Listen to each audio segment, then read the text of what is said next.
We have all had those exhausting commutes where the eyes simply refuse to stay open. But when you wake up drooling against the cashmere coat of a complete stranger, you usually mutter an apology and walk away forever. You do not expect that stranger to be the most dangerous man in Chicago, and you certainly do not expect him to come looking for you afterward.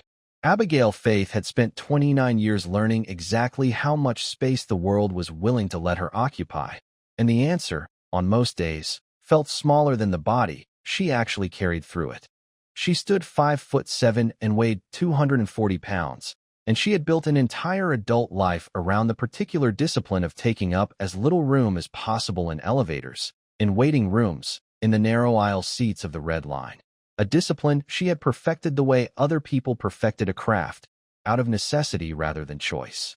She worked trauma nights at Lakeshore Memorial, a brutal 14-hour rotation that left her ankles swollen and her lower back screaming by the time the sun came up, and she was, by the unanimous and rarely spoken agreement of every attending who had ever watched her work, the steadiest set of hands in that emergency department. Other nurses asked for when a patient was actively dying, and the room needed someone who would not flinch. Nobody outside that trauma bay ever seemed to notice the steadiness. They noticed her size first, the way people always did, their eyes performing the same quick, involuntary calculation before they decided how much of her to actually see. And Abigail had stopped expecting otherwise a long time ago. She told herself it didn't matter.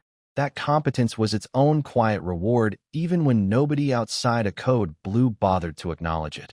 And most nights, she almost believed that. Tonight she did not have the energy to believe much of anything beyond the desperate need for her own bed. She pulled her heavy wool coat tighter against the biting December wind as she walked the 3 blocks from the hospital to the desolate, ozone-smelling platform of the Red Line station.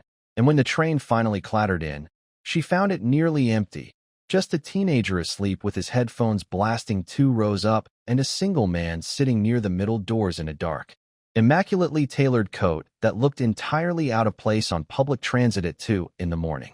She sat 2 rows down from him out of old habit, kept her spine rigid the way she always did to make her body read as smaller than it was, and let out a breath she felt she had been holding since noon. The rhythmic rocking of the train was hypnotic, the heater beneath the seat blasting warm air against her frozen calves, and despite every effort to keep her eyes open, exhaustion eventually won the way it always eventually did. When Abigail woke, she was warm, too warm, resting against something firm and yet strangely soft at the surface. Her vision swam into focus on a lapel of dark cashmere, and panic detonated in her chest before her brain had even finished processing what her body already understood, that she had slid the full length of the slick plastic bench in her sleep and was now thoroughly burrowed into the side of the stranger from 2 rows up. Mortification flooded her so completely it felt physical, a hot, suffocating wave, because society had spent her entire life teaching her that a body like hers was burdensome by default, an imposition simply by existing in proximity to anyone else's space. She scrambled backward, her boots slipping clumsily against the floor, words tumbling out of her before she could stop them. "Oh my God, I am so sorry. I was so tired. I didn't mean to lean on you. I am so sorry." She braced for disgust, for the practiced, polite recoil she had learned to anticipate from strangers who found themselves unexpectedly touching a body larger than their own. It never came. The man turned his head slowly, and Abigail found herself looking at sharp, aristocratic features, a strong jaw shadowed with a day's stubble, and eyes the color of a winter lake, pale and cold and entirely unreadable, a faint silver scar cutting through his left eyebrow, like the punctuation on a sentence she had not yet learned to read. He did not look annoyed. He looked calm, almost amused, studying her with an intensity that made her breath catch somewhere behind her ribs. "You were exhausted," he said, his voice a low, gravelly baritone that seemed to settle into the floor of the train car rather than travel through the air toward her. "It's fine. I took up half your space," Abigail, unable to stop the nervous overcorrection that years of apologizing for her body had trained into her, kept talking. "I know I'm heavy. Did I hurt your shoulder?" The corner of his mouth twitched, almost a smile, almost not. "I've carried heavier burdens, sweetheart." You felt like a feather. It did not sound rehearsed. It sounded like a man stating a fact he found mildly interesting. His eyes dropped, briefly, not to the rest of her, but to the laminated badge clipped to her coat, the one that read Lakeshore Memorial in small block letters above her name. "Long shift, Abigail," he said, and hearing her own name in that dark, unhurried voice sent a shiver down her spine that had nothing whatsoever to do with the Chicago cold pressing against the windows. The automated voice overhead announced Belmont, and Abigail bolted upright so fast the world tilted, mumbling a final apology as she threw herself onto the platform a half-second before the doors slid shut behind her. She did not look back until the train had already begun to pull away, and when she finally turned, she found him still watching her through the grime-streaked glass, his gaze holding hers without blinking until the tunnel swallowed the train whole. She walked the 3 blocks to her apartment with her heart hammering against her ribs for reasons that had nothing to do with the cold, unable to shake the smell of him, expensive cedarwood and bergamot, and underneath it, faint but unmistakable once she finally placed it standing in front of her own bathroom mirror, the metallic tang of copper. Blood. She told herself it was nothing, that wealthy men sometimes nicked themselves shaving or had nosebleeds or any number of mundane explanations, and she half believed it long enough to fall asleep. What Abigail could not have known, sitting 2 rows down from him on an empty train at 2 in the morning, was that the man she had used as a pillow was Leo Castiglione, the 36-year-old head of the Castiglione family, an organization that had controlled significant portions of Chicago's freight, real estate, and private lending markets for 3 generations, run with a precision that had made Leo's personal reputation considerably more dangerous than his father's had ever been. Leo did not raise his voice. He had learned that lesson early, the same year he'd taken control of the family at 31, the year his predecessor had been found in the trunk of a car parked outside a precinct house as a message nobody had needed translated, that the era of negotiation through bloodshed was the only language certain rivals respected. He dressed in dark, exquisitely tailored suits, kept his sharp features composed into something close to permanent stillness, and had built his entire empire on the simple, brutal efficiency of never once appearing to need anything from anyone, a posture that made him formidable in boardrooms and terrifying in the rooms most people never saw. For 2 years, a federal prosecutor named Arthur Pendleton had been quietly assembling a RICO case against the Castiglione organization, the kind of slow, methodical legal assault that could dismantle decades of careful work in a single coordinated sweep, and Leo had spent considerable resources simply tracking the shape of that threat from a safe distance, gathering his own intelligence the way he gathered everything, patiently and without sentiment. What Leo had eventually discovered was worse than the prosecution itself. Pendleton was dirty, quietly accepting payments from the rival Moretti family to accelerate and weaponize the case, building a legal noose for the Castiglione organization while the Morettis simultaneously worked to eliminate Leo through more direct means, a pincer movement designed to leave nothing behind to inherit. Leo had spent 6 weeks compiling an encrypted ledger, financial records detailed enough to end Pendleton's career and expose the Moretti arrangement entirely, evidence he intended to deliver personally to a trusted contact inside the Department of Justice, a meeting too sensitive to risk through any channel his own organization typically used. That was why, at 2 in the morning on an ordinary Tuesday, the head of one of Chicago's most feared crime families had been riding the Red Line alone, without his usual security detail, on the calculated theory that nobody hunting Leo Castiglione would think to look for him on public transit. It had been, by every measure that mattered, a sound piece of tradecraft. He had not accounted for falling asleep, briefly, against the window of a half-empty train car, nor had he accounted for a heavy-set trauma nurse sliding sideways into his shoulder somewhere around Fullerton, her exhaustion so complete it had briefly disarmed a man who had not allowed himself to be caught off guard in over a decade. He had felt her tense the instant she woke, had watched the mortification flood her face before she'd even fully processed where she was, and something about the particular, practiced way she apologized for her own existence had snagged at him in a manner he did not immediately understand and did not particularly care to examine. He had filed her name away the moment he read it off her badge, the same automatic habit that let him remember every face that ever crossed his orbit, useful only if it ever became relevant. He had no reason to believe it would. He was a man who trusted very little to coincidence. And yet, in less than 48 hours, coincidence was about to drag Abigail Faith directly back into his path in a manner considerably more violent than a shared train seat. And Leo Castiglione, who prided himself on anticipating every variable that mattered, was about to discover that he had badly underestimated this particular one. 48 hours later, the memory of the stranger on the train had faded into something Abigail half suspected she had hallucinated out of sheer exhaustion. Friday night in the Lakeshore Memorial Emergency Department was a war zone, the triage board entirely red, every bay occupied, and Abigail was charting vitals on a drunk driving victim when the doors blew open and Dr. Harrison started shouting for a crash cart. Gunshot wound to the abdomen. A paramedic yelled, rushing a gurney soaked through with blood-darkened gauze into Trauma Bay 1, and Abigail dropped her chart and ran without thinking twice. She pushed through the curtain and found two men already inside the bay who were not paramedics. Massive figures in dark suits with grim faces and eyes that swept the room like trapped animals calculating exits. "We stay with Leo," the larger of the two growled when Dr. Harrison ordered them out, crossing his arms over a chest built like a retaining wall, and Abigail stepped past the standoff entirely, trauma shears already in hand to cut away the patient's ruined shirt. Her hands froze the instant she saw his face. Pale, bleeding heavily from his right flank. Lying on the gurney was the man from the red line, the cashmere coat gone, the sharp jaw and the silvery scar through his eyebrow unmistakable, even drained of color.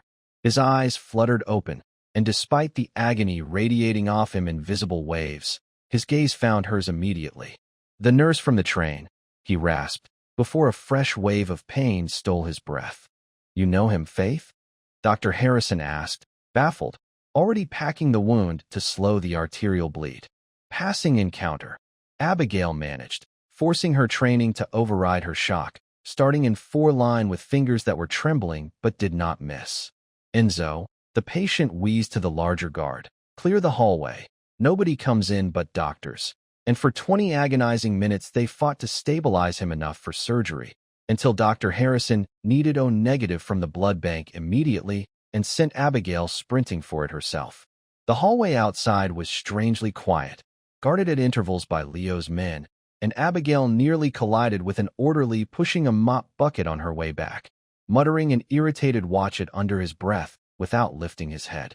Something nagged at her as she hurried past, an instinct trained by years of clocking the difference between a body that belonged in a room and a body that did not, and it took her 3 more steps to place it. The orderly's standard blue scrubs paired with heavy black combat boots instead of the fluid-resistant clogs every staffer wore, his ID badge flipped backward against his chest. She grabbed the blood bags and hurried back toward Trauma Bay 1, her pulse climbing, and saw the orderly again, no longer mopping, standing instead near the entrance of the bay while Enzo and the second guard were distracted by a pair of police officers who had just arrived at the front desk. The orderly reached into the mop bucket. What came out was not a sponge. It was a matte black handgun fitted with a long cylindrical suppressor, and he took a single deliberate step toward the curtain. Abigail did not have time to shout, because shouting would pull a trigger, and she did not have time to run for help, because running would let Leo die on that gurney. So instead she did the only thing left available to her, which was to grab the heavy stainless steel linen and supply cart beside her, fully loaded and weighing close to 200 pounds, and throw the entirety of her own considerable mass behind it. Years of quietly resenting the size of her own body did nothing to prepare her for the moment physics finally worked entirely in her favor. With a guttural sound she did not recognize as her own voice, she shoved the cart forward like a linebacker driving off the line, the steel wheels catching the linoleum, and turning the whole assembly into a missile that caught the assassin square in the ribs before he could fully register what was happening, lifting him off his feet and pinning him violently against the drywall hard enough to crack it, his gun clattering free and skidding across the floor.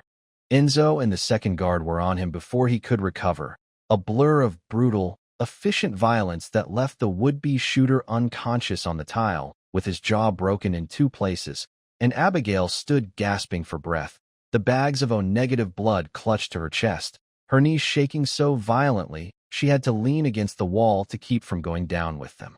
When the curtain to Trauma Bay 1 pulled back, Leo was sitting up slightly against Dr. Harrison's frantic protests, his eyes finding the unconscious assassin, then the dented steel cart, and finally landing on Abigail with an expression that held no surprise at all, only a deep and unmistakable fascination. "Faith, the blood," Dr. Harrison barked, entirely oblivious to the fact that a mafia war had just spilled into his emergency department, and Abigail handed it over with hands that would not fully stop shaking. Once Leo was prepped and wheeled towards surgery, she stepped out to scrub up, feeling close enough to vomiting that she pressed her forehead briefly against the cool tile of the bathroom wall before forcing herself upright. She washed her hands until they were raw and pink, the cold water doing nothing to slow her racing pulse. And when she finally stepped back out into the corridor, Enzo was waiting for her with an expression that had shifted, somewhere in the last hour, from suspicion into something closer to respect. "Boss wants a word before he goes under," Enzo said, his voice surprisingly gentle for a man built like a doorframe, and Abigail followed him back toward the bay where the anesthesia team was already prepping the four-push. Leo looked terrible, ashen and sweating, but his eyes were sharp, and he reached out with bloody, scarred knuckles to brush against her wrist, his grip weak but somehow still absolute in the way it closed around her. "Abigail," he said, and she replied automatically, "Abigail Faith," her voice trembling despite every effort to steady it. "You shouldn't have done that," he murmured, his breath hitching as another wave of pain crested through him. "Now they know your face. You just interrupted a hit ordered by the Moretti family. I just reacted," she stammered. "I wasn't going to let him shoot a patient in my ER." A faint, grim smile tugged at the corner of his mouth as the anesthesia finally began to pull him under. "Pack a bag," he slurred. "Enzo is taking you to the safe house." "What?" "No," Abigail said, backing away instinctively. "I have a job. I have a life. I am not going anywhere with you people." Leo's eyes locked onto hers with a possessive clarity that cut straight through the sedatives clouding everything else. "You saved my life, Abigail," he whispered, just before his eyes finally slid shut. "In my world, that means I own your debts. It means you belong to me until I say you're safe." The heart monitor beeped on, steady and indifferent, while Abigail stood frozen, staring at the unconscious man who had just rearranged the entire shape of her life in a single sentence. Enzo stepped between her and the door before she had even fully turned to face it.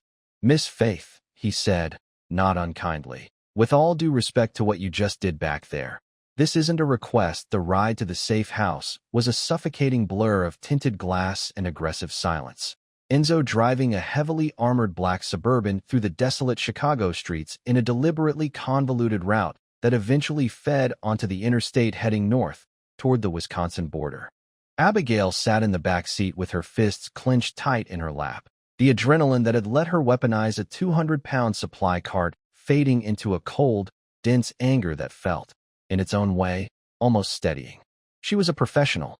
She paid her taxes, worked brutal shifts, kept her head down, and minded her own business. And now her phone was somewhere at the bottom of the Chicago River, tossed out the window by Enzo 20 minutes into the drive, and she was being abducted by the very man she had just saved. "This is kidnapping," she said flatly, with none of the panic she suspected Enzo had been braced for.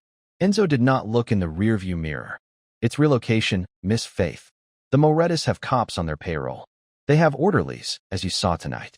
If you go back to your apartment, you won't make it to Monday morning. You're a loose end now. Whether either of us wanted that or not, I don't know anything," Abigail said. "You know Leo Castiglione was vulnerable, and you're the one who stopped his assassination," Enzo replied evenly. "In our world, that makes you a partisan whether you ever meant to pick a side or not." She stared out the window at the dark, anonymous stretch of highway sliding past, and understood, with a slow and sinking clarity, that whatever life she had been living up until 2 in the morning that night was no longer the one waiting for her at the other end of this drive. They arrived 2 hours later at an isolated compound hidden deep within the wooded shores of Lake Geneva, and it was nothing like the gaudy, marble-columned mansion Abigail had half expected. It was a brutalist structure of poured concrete, steel, and floor-to-ceiling reinforced glass, built less for luxury and more to withstand a siege.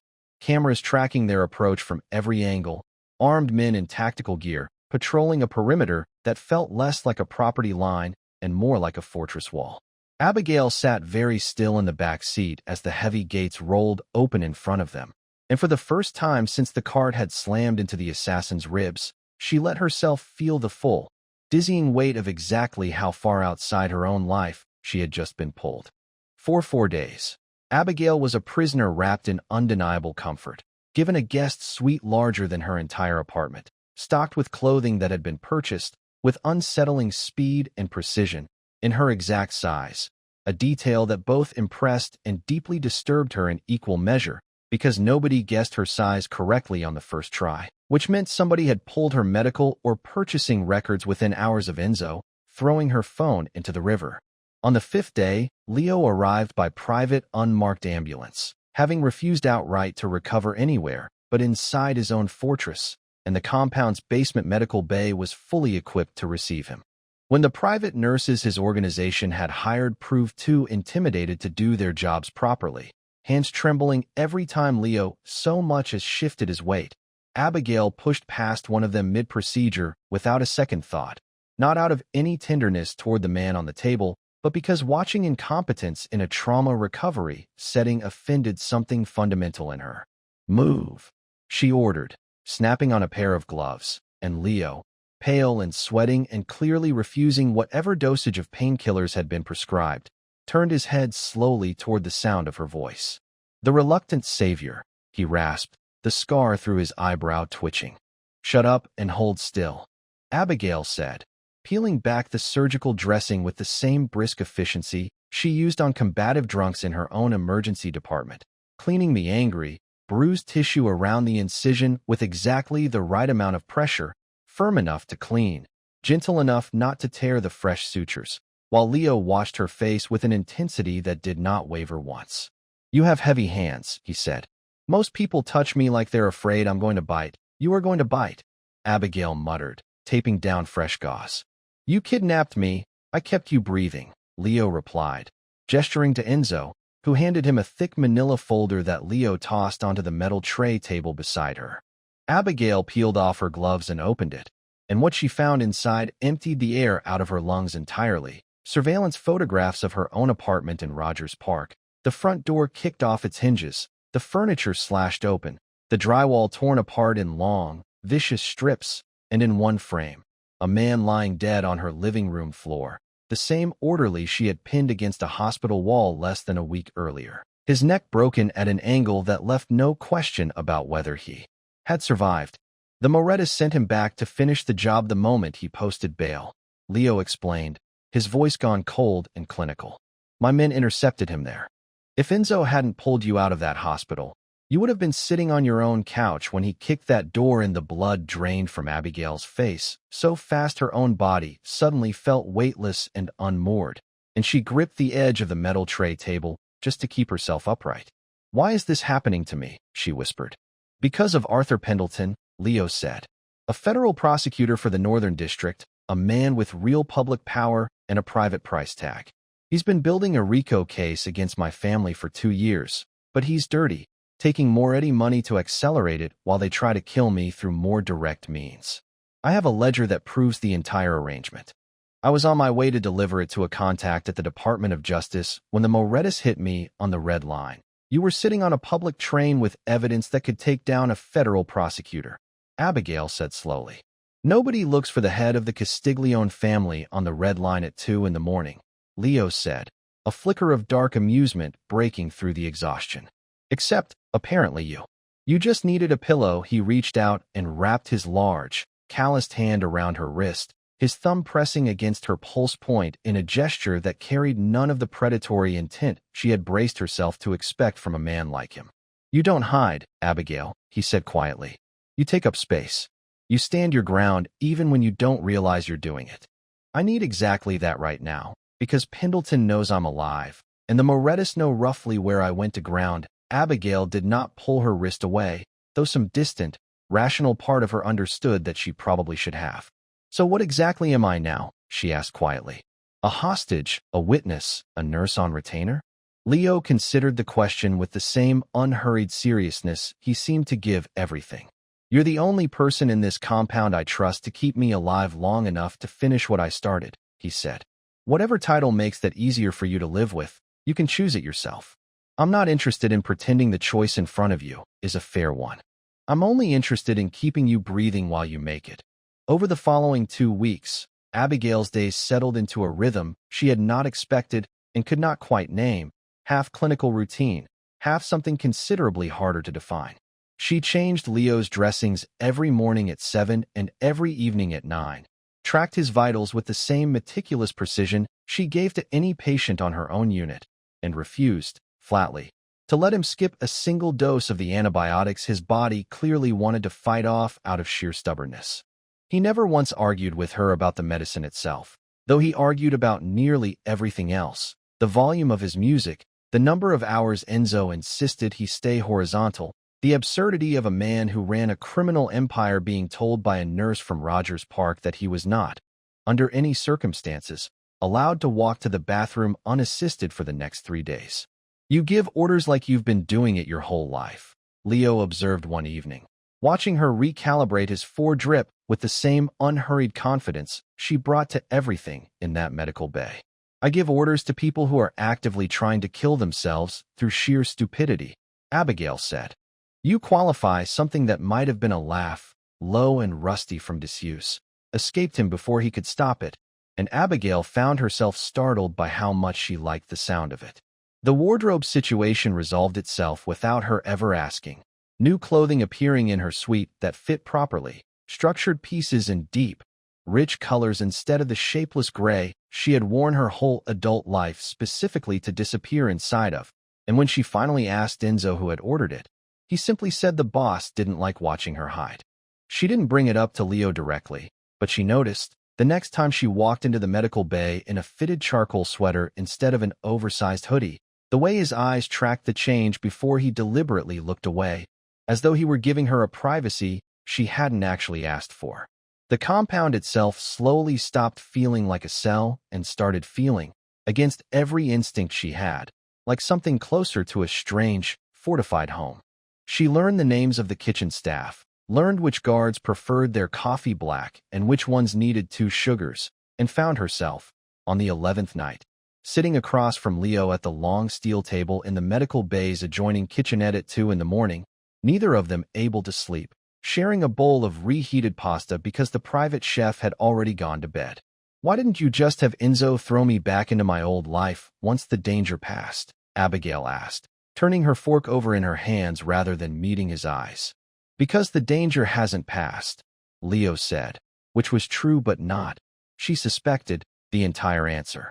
And because you're the first person in longer than I can remember who looks at me and sees the actual problem in the room instead of the title attached to it. He reached across the table, not quite touching her hand, his fingers stopping just short of hers the way they so often did, as though some part of him was still negotiating with himself over how much he was allowed to want.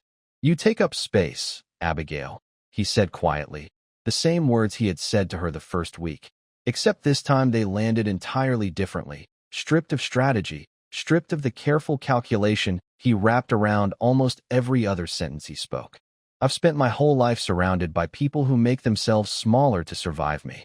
I don't know what to do with someone who refuses. She didn't have a ready answer for that. And for once, the silence between them didn't feel like something either of them needed to fill. They sat there long after the pasta had gone cold, the hum of the medical bay's monitors filling the space where conversation might otherwise have gone. And when Abigail finally rose to take their bowls to the sink, Leo's eyes followed her the entire way across the room, openly now, no longer bothering to pretend he was looking anywhere else. She felt the weight of that attention settle over her shoulders like something warm rather than something to flinch away from, an unfamiliar sensation she did not yet have a name for, and she found herself, against every instinct that had governed her adult life until now, in no particular hurry to walk back to her own suite that night at all. She lingered instead in the doorway, watching him watch her, and let the quiet stretch out between them a little longer than either of their well-rehearsed defenses strictly allowed. The test came on the 12th day, when Leo, against every protest Abigail offered, insisted on holding a sit-down with 2 visiting capos from the Indiana branch of the organization, Men who had driven up specifically to confirm with their own eyes that the boss had survived the hit on the Red Line and was still capable of running the family from a basement medical bay.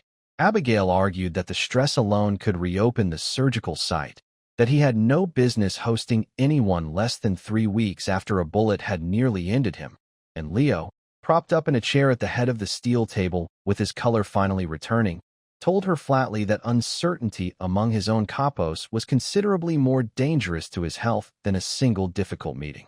She lost the argument, as she had learned over the past 2 weeks she usually did when Leo had already made up his mind, and stationed herself near the doorway instead, ostensibly to monitor his vitals, in reality unwilling to leave him alone with men she did not yet trust. One of the 2 capos, a heavy-set, sharp-eyed man named Sal Renzetti who had served the Castiglione family for nearly 20 years, took notice of her almost immediately, his gaze sliding over her with the particular, dismissive thoroughness of a man cataloging whether someone belonged in a room before he'd bothered learning their name. "Didn't realize you'd taken on extra staff while you were healing up, boss," Sal said, his tone carrying just enough edge to make the comment land somewhere between observation and insult. "Big girl like that. I figured she was here for the kitchen, not the sick room." A ripple of quiet, uncertain laughter passed through the 2 soldiers Sal had brought with him, the kind of laughter that tested the room before committing to itself fully, and Abigail felt the old, familiar heat climb up the back of her neck, the urge to shrink, to apologize for the space she took up in a room that had clearly decided, in under 30 seconds, exactly how much she was worth. She did not get the chance to decide how to respond, because Leo's expression shifted into something flat and absolutely without warmth, the kind of stillness that made even seasoned men in that organization go quiet without needing to be told twice. "Sal," Leo said, his voice perfectly level, perfectly controlled, and somehow more frightening for it. "This is Abigail Faith. She is the reason I am sitting in this chair instead of in the ground." She identified an assassin disguised as a hospital orderly from his footwear alone, in under 4 seconds, and then put him through a wall with a supply cart before he could pull the trigger on me. "I would think very carefully before deciding what she's here for." The laughter died instantly, the 2 soldiers behind Sal suddenly finding the steel table considerably more interesting than the room around them. Sal's face went through several visible stages of recalculation, landing somewhere between embarrassment and genuine alarm. "Didn't mean any disrespect, boss," he said stiffly. "None taken, Mr. Renzetti," Abigail said, finding her own voice steadier than she expected. "Though you might want to reconsider who actually keeps this family alive before you decide whose presence needs explaining." She felt Leo's gaze flick to her with something that looked, for just a moment, dangerously close to pride. And as Sal mumbled his way through the rest of the meeting with considerably more deference than he'd opened it with, Abigail understood, with a slow, warming certainty, that she had just watched the most feared man in this organization rearrange an entire hierarchy on her behalf without raising his voice once. After the capos left, Leo sat back in his chair, exhaustion finally catching up with him now that the performance of strength was no longer required, and Abigail crossed the room to check his pulse without being asked, her fingers automatically finding his wrist the way they had a dozen times a day for nearly 2 weeks now. "You didn't have to do that," she said quietly, though some part of her was grateful he had. "I didn't do it for you," Leo said, though his eyes, when they met hers, suggested otherwise. "I did it because Sal needs to understand, clearly and permanently, that the people in my orbit are not available for casual insult, regardless of who they are or what they look like. That applies to you the same as it applies to anyone else who keeps this family running."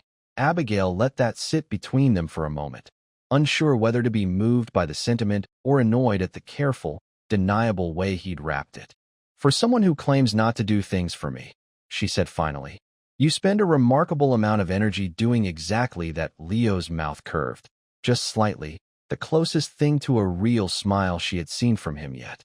"Don't tell Enzo," he said. "He'll start charging me interest on it." It was the medical supply manifest that gave it away, 3 days after the meeting with Sal Renzetti, on a quiet afternoon when Abigail was restocking the medical bay's cabinets and noticed, almost by accident, that the compound's monthly order for surgical gauze and antiseptic had nearly doubled over the past 6 weeks despite Leo being their only active patient.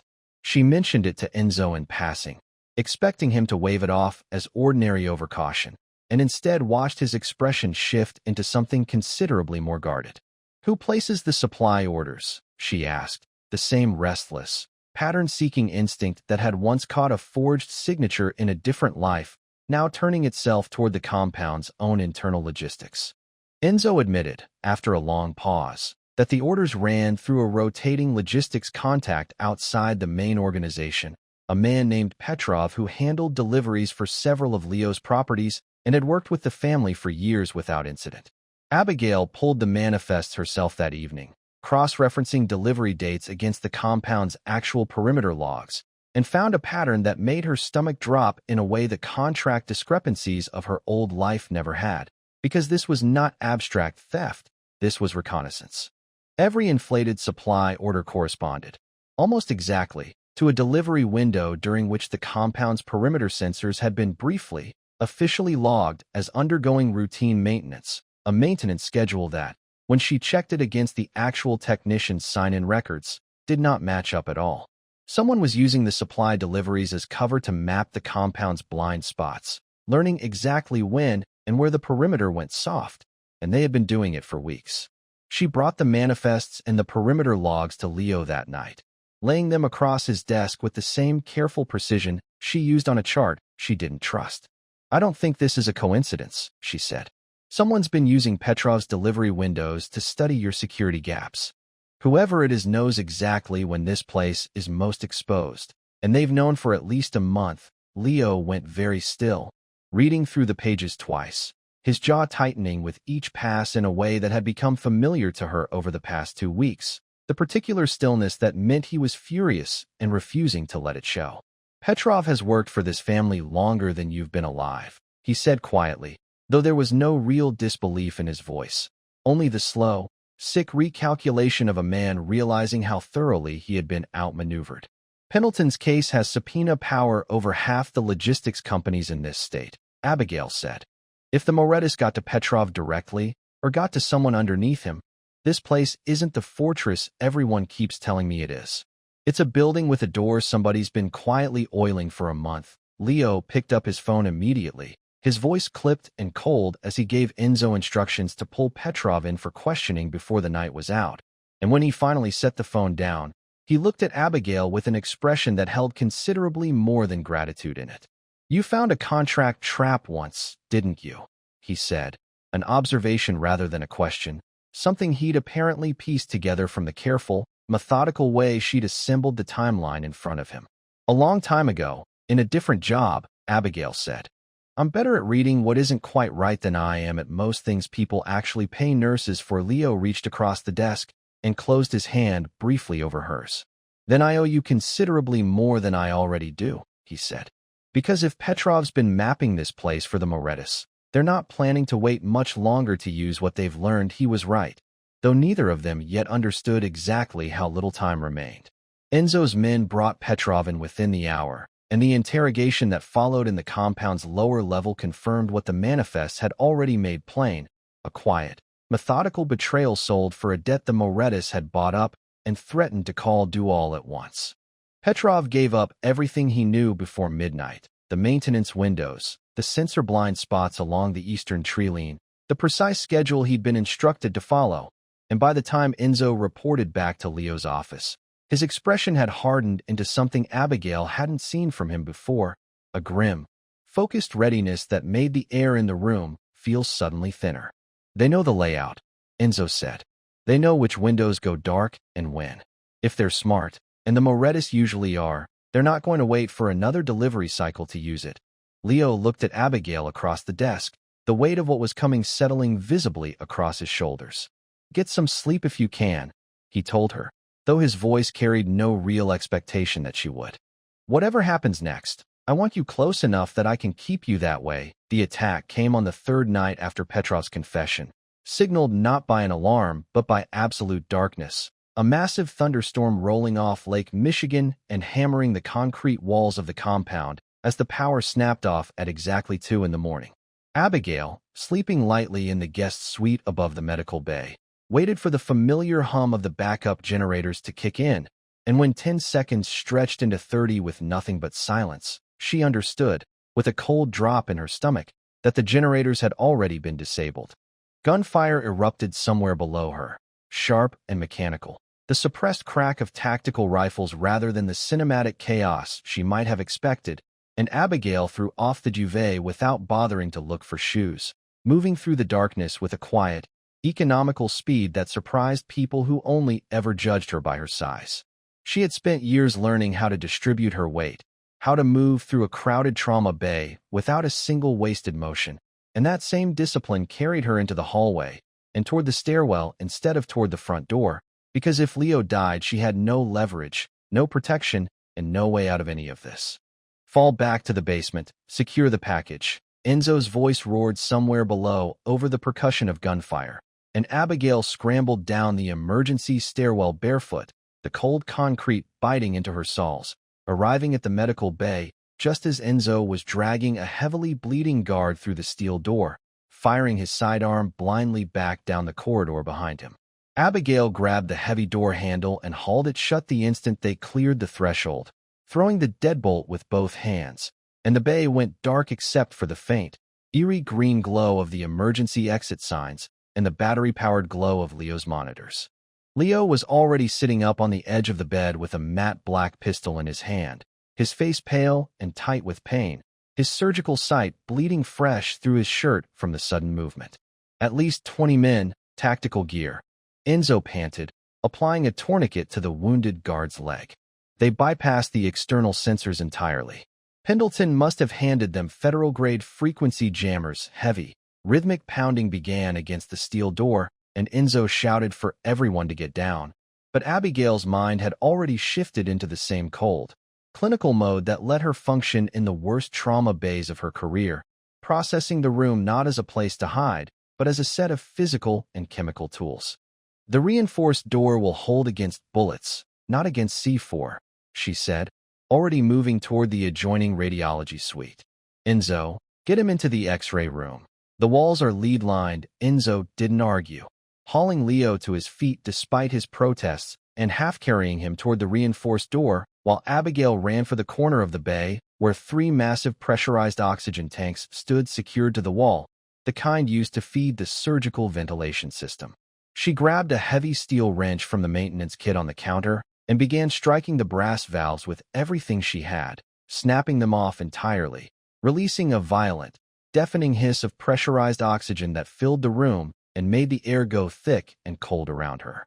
Abigail, Leo shouted from the doorway of the radiology suite, but she was already moving toward the rolling defibrillator cart, unplugging it from the dying wall power and switching it to battery, cranking the joule setting to maximum before grabbing the heavy shock paddles, coating them in conductive gel, and dropping them onto the metal surgical table positioned directly in front of the main door.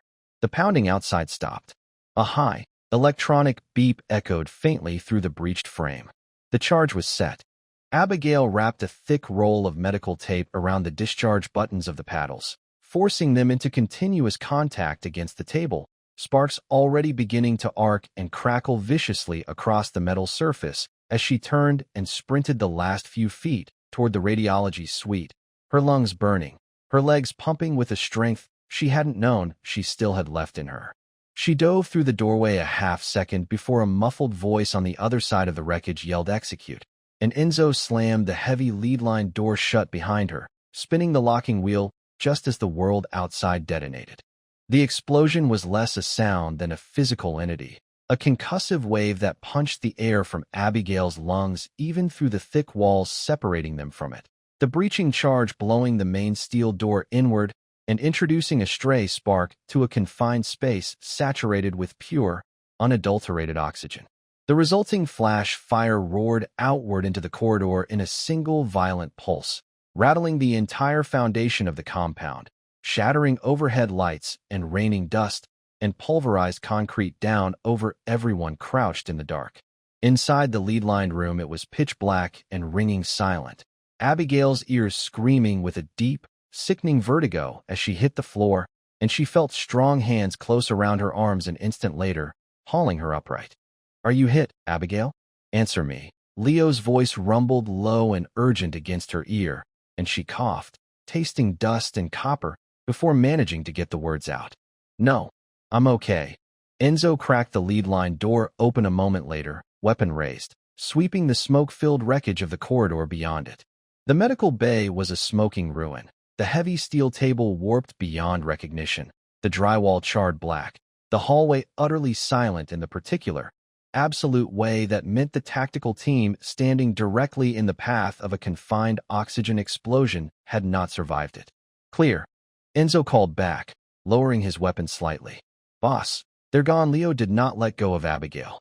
He leaned back against the wall instead, sliding down it as his strength finally gave out, pulling her with him until they were both sitting on the cold concrete floor of the dark radiology suite, his chest heaving, his blue eyes catching the faint, flickering light of a distant fire somewhere down the corridor. "You turned my medical bay into a bomb," he breathed, equal parts awe and exhaustion threading through his voice. "Basic chemistry," Abigail said, her own voice shaking now that the adrenaline had finally begun its inevitable crash. "Combustion needs fuel, oxygen, and a spark. I provided 2 of the 3. The room did the rest." Leo reached out and cupped the side of her jaw, his thumb brushing a streak of soot from her cheek with a tenderness that felt entirely at odds with the carnage just beyond the door. "You're a terrifying woman, Abigail Faith," he murmured. "You told me I take up space," she said, leaning into his hand despite every instinct telling her not to, the fear draining out of her and leaving behind something heavier and far more permanent in its place. "I figured I should make sure they felt it." 2 days later, the news broke across every major network at once.